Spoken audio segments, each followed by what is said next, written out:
एक छोटी सी प्रार्थना करेंगे और प्रार्थना के साथ ही हम अपने अध्ययन की शुरुआत करेंगे। हालेलुया। धन्यवाद पिता परमेश्वर, तेरा धन्यवाद करते हैं तेरे अद्भुत रीति वाले प्रेम और अनुग्रह के लिए जो तूने हमारे प्रभु यीशु मसीह के रूप में हमें देकर हम पर प्रकट किया। पिता परमेश्वर, धन्यवाद करते हैं इस अध्ययन कार्यक्रम के लिए पिता परमेश्वर, जिससे हम तेरे वचन को सीख रहे हैं, जान रहे हैं। पिता परमेश्वर, प्रार्थना करते हैं प्रभु, क्योंकि मनुष्य के हाथ में कुछ भी नहीं है और वो कुछ भी ना सीख सकता है ना सिखा सकता है, लेकिन जब तेरा पवित्र आत्मा संचालन करता है तो सिखाने वालों को सिखाना भी आ जाता है और सुनने वालों को सीखना भी आ जाता है। तो होने दे पिता परमेश्वर, अपने पवित्र आत्मा का संचालन इस कार्यक्रम के लिए भेज पिता परमेश्वर, ताकि जैसा तू चाहता है यह कार्यक्रम संचालित हो और जैसा तू चाहता है तेरे वचन का प्रचार और भेद हम सब तक उजागर हो। सारा आदर महिमा देते हैं, यीशु के नाम में मांगते हैं, आमीन। तो दोस्तों, पिछले भाग यानी 9वें भाग में हमने मत्ती का सुसमाचार उसका 12वां अध्याय और उसके 21वें वचन तक हमने उसका अध्ययन कर लिया था। अब समय है हम उसके आगे यानी 22वें वचन से आगे हम शुरू करेंगे। तो दोस्तों, मैं चाहूंगा कि आप लोग 22वें वचन से लेकर के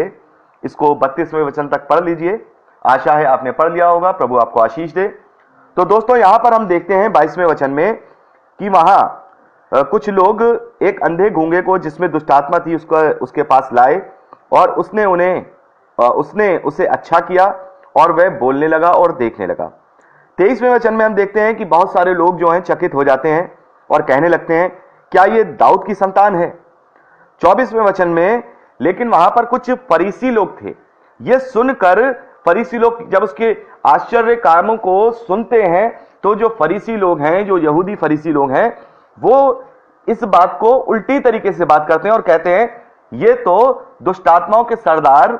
बाल जबूल की सहायता से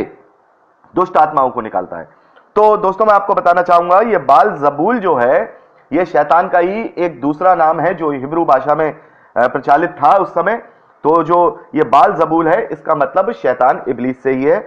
तो वो जो फरीसी लोग हैं ये इल्जाम लगाते हैं कि ये जो दुष्ट आत्मा इसने निकाली है ये परमेश्वर के आत्मा के द्वारा नहीं बल्कि शैतान की सहायता से निकाली है। तो 25वें वचन में प्रभु यीशु मसीह उनके मन की बात को जानकर उनसे कहते हैं कि किसी भी राज्य में अगर फूट होती है तो वो उजड़ जाता है और कोई नगर या घराना जिसमें फूट होती है बना रहता है। और 26वें वचन में, और यदि शैतान ही शैतान को निकाले तो वह अपना ही विरोधी हो गया है, फिर उसका राज्य कैसे बना रहेगा। भला यदि मैं शैतान की सहायता से दुष्टात्माओं को निकालता हूं तो तुम्हारे वंश किसकी सहायता से निकालते हैं,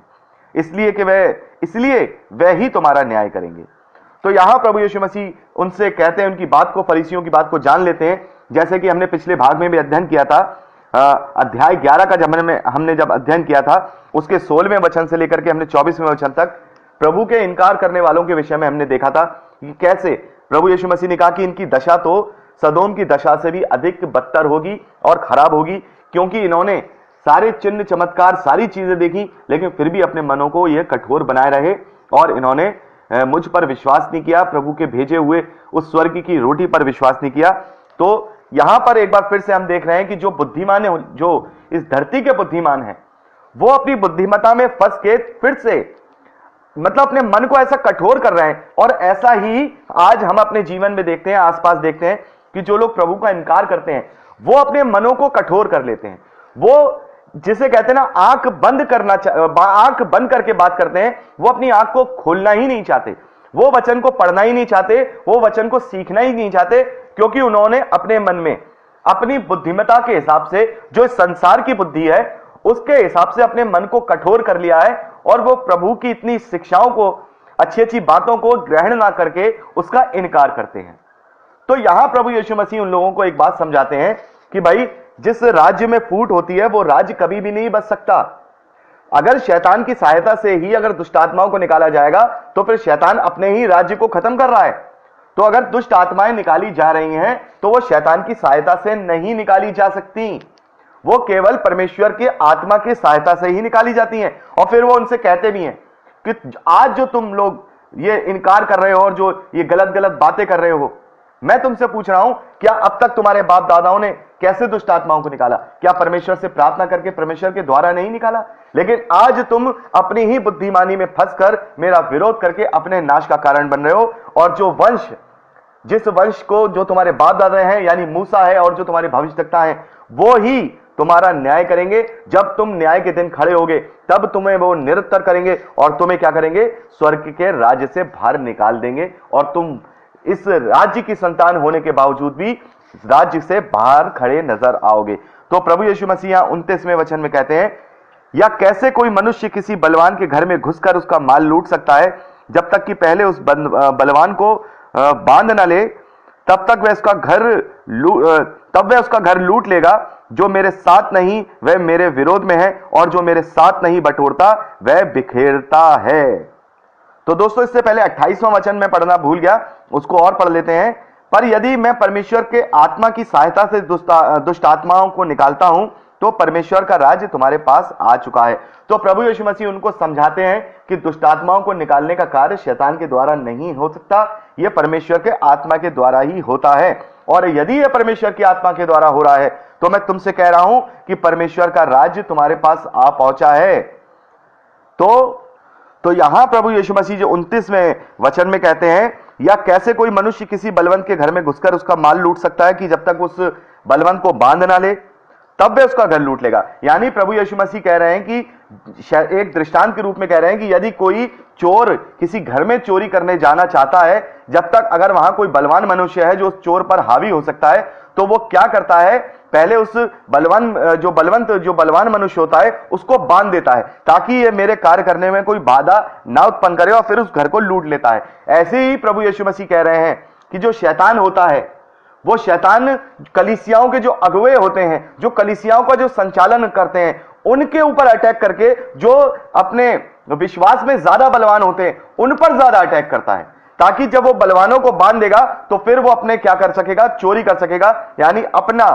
अपने राज्य को इस धरती पर फैला सकेगा और अपने अनुयायियों को बढ़ा सकेगा, अपने मानने वालों को बढ़ा सकेगा। तो यहां प्रभु यीशु मसीह कह रहे हैं कि जैसे आज ये फरीसी और शास्त्री मेरा इनकार कर रहे हैं, ये बलवान लोग हैं, ये धर्म को जानने वाले हैं, इन्होंने पवित्र शास्त्रों को पढ़ा है, इन्होंने भविष्यवाणियों को भी पढ़ा है, और ये आज ये सारी चीजें देख रहे हैं, उसके बावजूद भी मेरा इनकार कर रहे हैं। तो शैतान सबसे पहले इनकी बुद्धि पर क्या कर रहा है, कब्जा कर रहा है, क्योंकि ये अपने मनों को कठोर किए हुए हैं। तो जितनी ज्यादा बड़ी जिम्मेदारी किसी मनुष्य के ऊपर है, यदि वो वचन को जानने वाला है, यदि वो वचन को समझाने या सिखाने वाला है, यदि वो परमेश्वर के प्रचार को करने वाला है, तो याद रखिएगा ऐसे मनुष्यों पर शैतान बहुत ही जो है प्रबलता के साथ अटैक करता है। क्योंकि अगर वो समाज के अंदर ऐसे लोगों को ही क्या कर देगा, अपने कब्जे में ले लेगा, तो फिर समाज ऑटोमेटिकली क्या हो जाएगा, उनके पीछे चलेगा, और खुद ही वो समाज भी उस अगुवे के साथ साथ, जैसे वो अगुआ गड्ढे में गिरेगा, वो समाज भी उस गड्ढे में गिर जाएगा। और हम देख रहे हैं कि बहुत सारी आजकल ऐसी कलीसियाएं हैं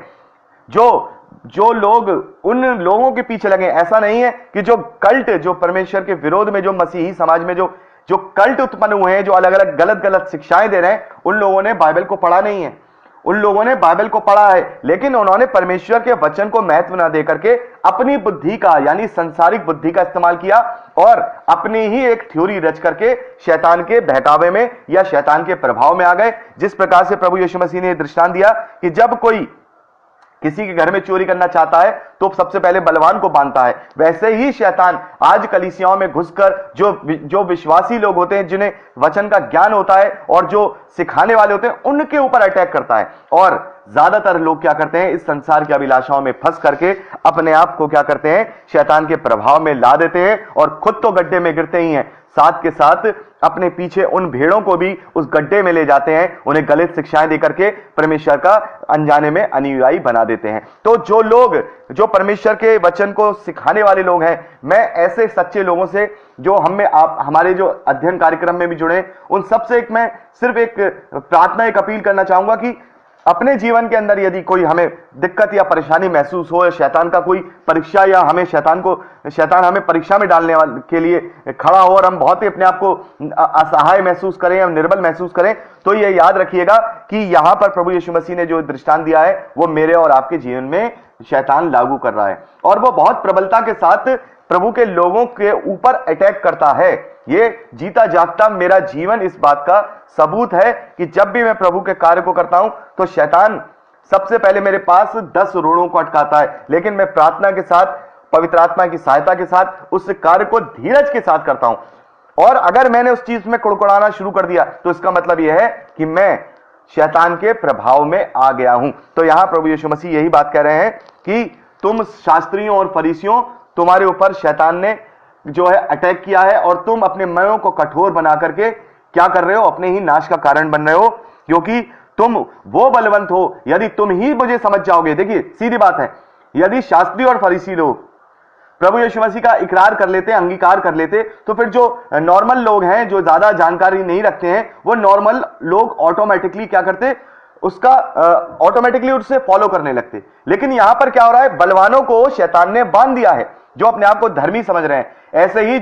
जो इस संसार के जो बुद्धिमान लोग होते हैं, यदि जैसे कोई साइंटिस्ट है या कोई बहुत बड़ा डॉक्टर है या बहुत बड़ा आविष्कार करने वाला है, यदि वो ये कह दे कि हां मैं मानता हूं प्रभु यीशु मसीह है, परमेश्वर है और बाइबल की बातें सत्य है, तो उसके साथ के जो पीछे जो उसके लोग होंगे वो भी क्या करेंगे, उसको फॉलो करने लगेंगे, क्योंकि वो उनके लिए एक तरह से एक मिसाल है कि ये इस धरती में बहुत ज्यादा ज्ञानवान। लेकिन शैतान ने उन्हीं की बुद्धि को क्या कर दिया है, करप्ट कर दिया है। तो यहां पर हम आगे बढ़ते हैं कि प्रभु यीशु मसीह 30वें वचन में कहते हैं, जो मेरे साथ नहीं वे मेरे विरोध में, और जो मेरे साथ नहीं बटोरता वह बिखेरता है। तो यहां प्रभु यीशु मसीह कहते हैं, देखो तुम लोग मेरी बात को मानो, मैं तुम्हें लास्ट में तुम्हें समझाने आया हूं, इसके बाद तुम्हें कोई समझाने नहीं आएगा, केवल विश्वासियों लोगों को पवित्र आत्मा की सहायता दी जाएगी। बाकी तुम्हारी मर्जी है, देख लो, तुम मेरे साथ अगर रहोगे तो तुम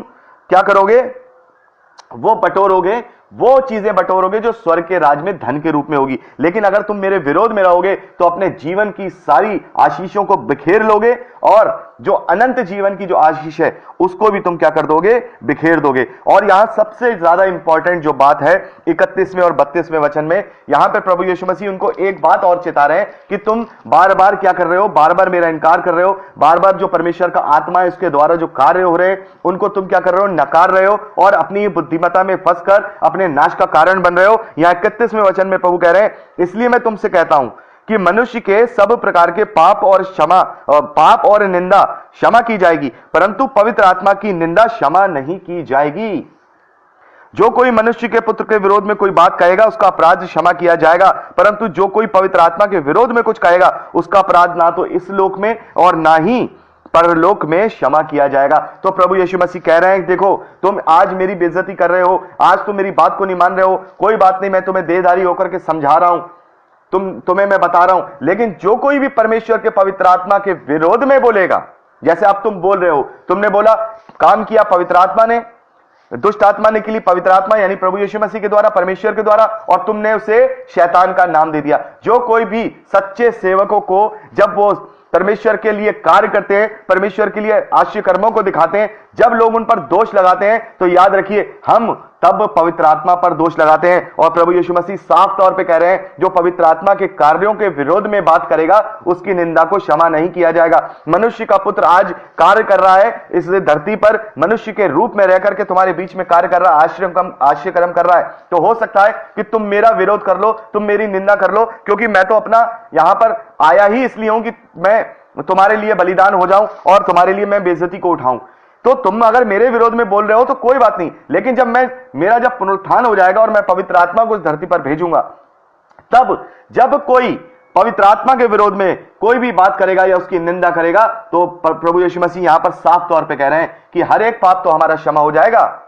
हर एक बातें चाहे हमने मसीह के विरोध में बोला होगा वो भी क्षमा हो जाएगा। लेकिन यदि कोई पवित्र आत्मा के कार्यों का इनकार करेगा, उसे ठट्टों में उड़ाएगा, उसकी निंदा करेगा, तो क्या होगा, उसका पाप ना तो इस लोक में क्षमा होगा, यानी इस लोक में भी उसको मुक्ति नहीं मिल रही है, और ना ही परलोक में उसका पाप की क्षमा किया जाएगा। तो हमें बहुत ज्यादा इस बात का ख्याल रखना चाहिए, किसी के विषय में भी दोष लगाने से पहले उसकी अच्छी तरह से छानबीन करें। और बहरहाल हम दोष लगाएं ना, अगर हमें कुछ चीज ऐसी लगती है कि ये व्यक्ति कुछ गलत कर रहा है, तो जो सुनने वाले हैं उनको हम समझाएं कि सच्चाई क्या है। देखिए, जैसे कि मैं आपको अपना बाइबल अध्ययन कार्यक्रम शुरू करने का जो मेरा मकसद था वो इसलिए हुआ क्योंकि जब YouTube पे मैं बात करता था तो YouTube पे बहुत सारे लोग कहते थे कि फला पास्टर के लिए आप बताइए, वो ऐसे बोलते हैं, फला उसके लिए बताइए, वो ऐसे बोलते हैं, वो परमेश्वर के विरोध में कार्य कर रहे हैं। तो मैंने कहा मैं किस किस का विरोध करूंगा, मैं किस किस का रिपीटिशन करूंगा। रिपीटिशन करने से अच्छा यह है कि बाइबल की सच्चाई का ज्ञान बता दिया जाए। जब लोग रोशनी से अवगत हो जाएंगे तो अंधेरे को अपने आप पहचान लेंगे। बार बार हम ये कहें कि फलानी गली में अंधेरा है, फलाने शहर में अंधेरा है, फलाने जो देश में अंधेरा है, ये कहने सच्चाई कि हम उन्हें रोशनी ही दे दें ताकि वो जहां जाए अपने साथ रोशनी लेके जाए, उन्हें फिर अंधेरे से डर ना लगे और ऑटोमेटिकली वो गलत शिक्षाओं को समझने पाए और वो जानने पाए, उनके अंदर परख का आत्मा आने पाए। और परख का आत्मा का जो वरदान है, जब तक हम पवित्र शास्त्र का अध्ययन नहीं करेंगे, उसे जानेंगे नहीं, तब तक हम किसी को अपने वचन के द्वारा परख नहीं पाएंगे और ना हमारे अंदर परख का आत्मा आ पाएगा। तो यहां प्रभु यीशु मसीह कह रहे हैं कि तुम दोष मत लगाओ, देखो सारे चीजें और सारे पाप क्षमा हो जाएंगे, लेकिन जो पवित्र आत्मा के कार्य हैं उनके विरोध में अगर तुम कोई कार्य करोगे या उनके विरोध में कोई निंदा करोगे या बात करोगे तो सावधान। तो तुमसे मैं कहता हूं कि पवित्र आत्मा के विरोध में जो कुछ कहेगा उसका अपराध ना तो इस लोक में ना ही परलोक में क्षमा किया जाएगा। यानी कि जो परमेश्वर को ग्रहण करने के बाद उसका इनकार कर देगा तो उसके पापों की क्षमा नहीं होगी। तो दोस्तों इस क्लिपिंग में इतना ही, अगली क्लिपिंग में बात करेंगे 33वें वचन से आगे के लिए। प्रभु आपको आशीष दे। दोस्तों यदि आपको ये प्रचार पसंद आया है तो प्लीज शेयर जरूर करिए, और अगर आप चाहते हैं कि हमारे और भी वीडियो देखना जो हमने अपलोड किए हैं और जो हम आगे अपलोड करेंगे, तो आप हमारे चैनल को सब्सक्राइब कर लीजिए और वहां बेल आइकन है उसे टच करिए ताकि जब भी हम नया वीडियो डालें वो नोटिफिकेशन आप तक जरूर पहुंचे। तो दोस्तों आज के लिए इतना ही। परमेश्वर आपको सुरक्षित रखे, आप आनंदित रहें, परमेश्वर में आशीष पाएं और बढ़ते जाएं। यीशु के सामर्थी नाम में आमीन। Praise the Lord. जय मसीह की।